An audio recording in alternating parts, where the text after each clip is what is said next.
Welcome back to Be Rich. My good friend Anish Gupta is here, and we wanted to discuss the budget. You would have heard me right through the day in Tamil. I thought today we will look at the macroeconomics of this.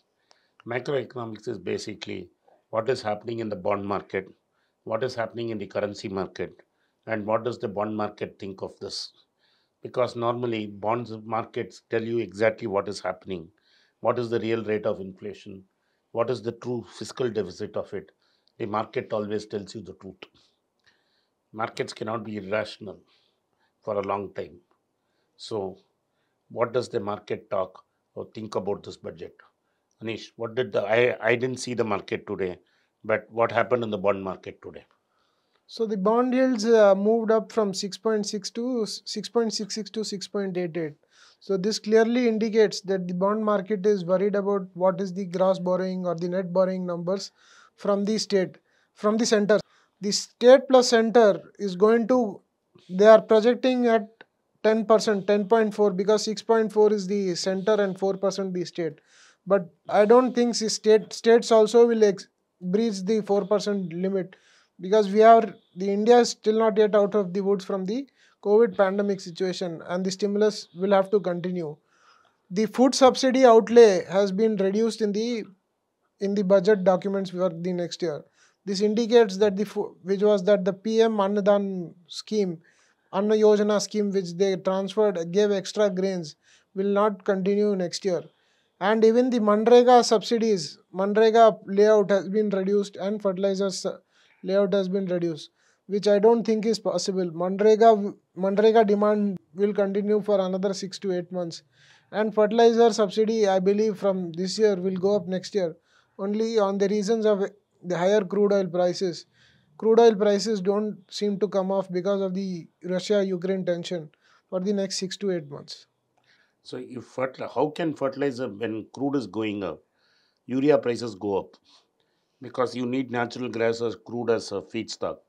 If if crude is out of control, natural gas is out of control, how is it physically possible to keep fertilizer subsidy? Does it mean that you will just stop fertilizer subsidy?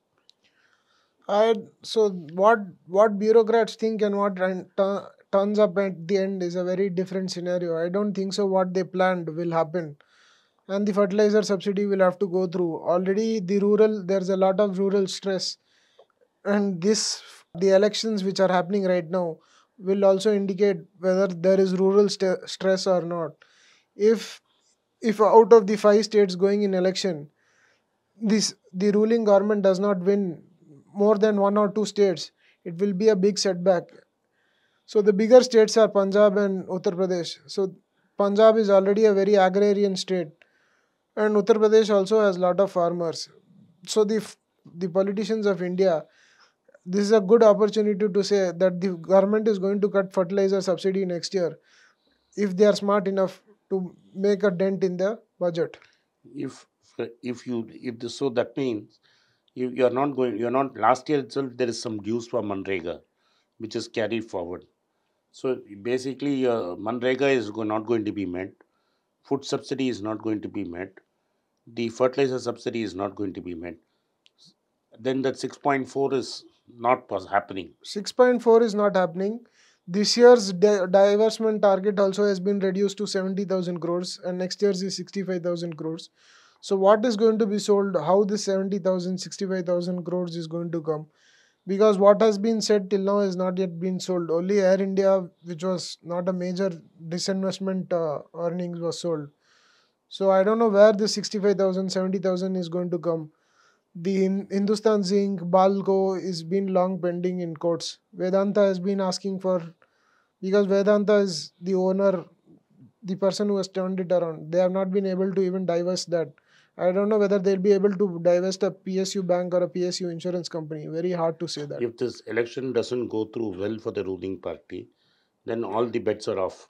So if election does not go through well, so I then we can expect some other, then we may have a mini budget again, but by not calling budget, there'll be a lot of changes which we can expect, because the politicians always want to rule in power, but if the results don't show up, they will want to do something, because 2024 is coming soon, The effect of 2022 action can be only seen next year. So I think so there'll be some changes which will happen in May or June. Now, will the Reserve Bank be able to buy bonds by creating money to dampen yield? So yesterday, Reserve Bank of India conducted operation switch of a very large scale. Operation switch is they bought back shorter yields, shorter bonds, and sold longer tenure bonds, which created liquidity in the system. But when the liquidity globally is going to be sucked away by because the Federal Reserve is going, the Fed Bank of US is going to increase rates. I don't think the RBI has option of printing currency.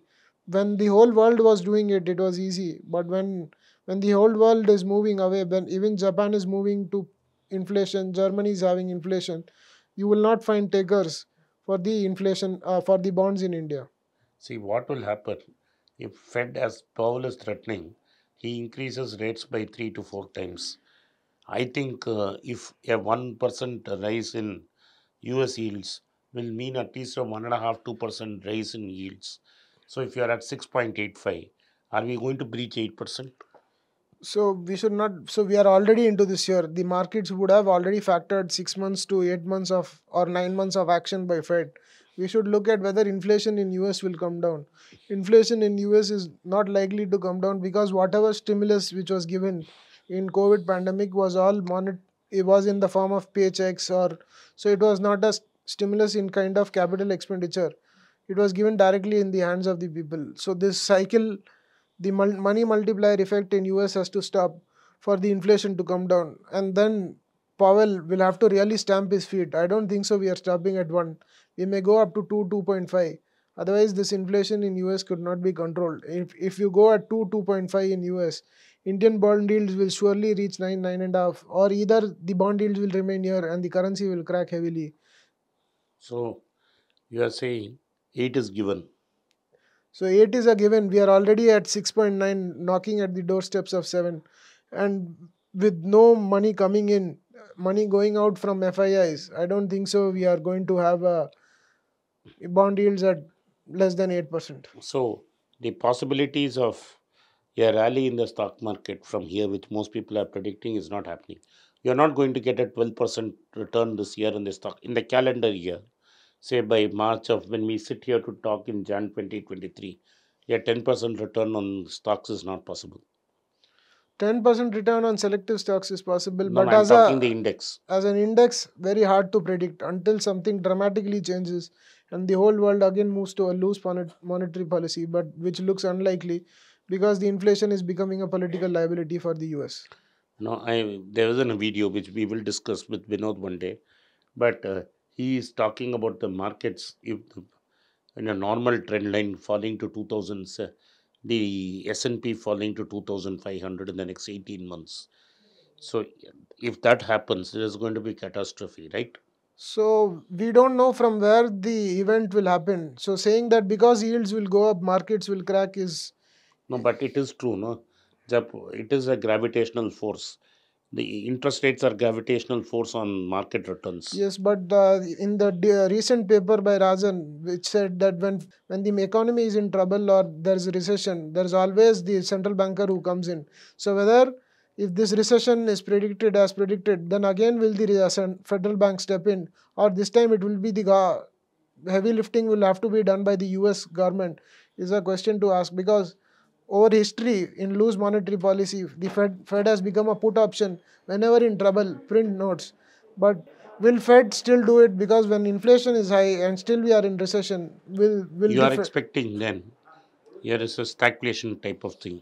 Yes, it is highly possible. See, the real economy may not be in recession because if there is inflation, the economy is heating up. So in the US, so the recession or the downfall in the market can be an asset price correction, which is overdue because there was loose monetary policy. You had something called special purpose acquisition companies, which is like a derivative to acquire Yeah, a that's a SPAC. Yeah, yeah. it's a So derivative. yes, it's a derivative. So this was gambling to the square. So all these when loose monetary, there'll be asset price correction. Asset price correction does not mean a recession in the economy, real economy. Thank you. I think most of us have a clear idea of what happened on the macros. On the rest of it, on the normal budget, You can look at my Tamil videos. Thank you for watching. Be rich. Thank you.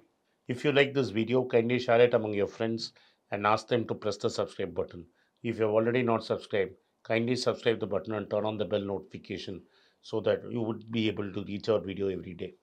Thank you for watching. Be rich once again.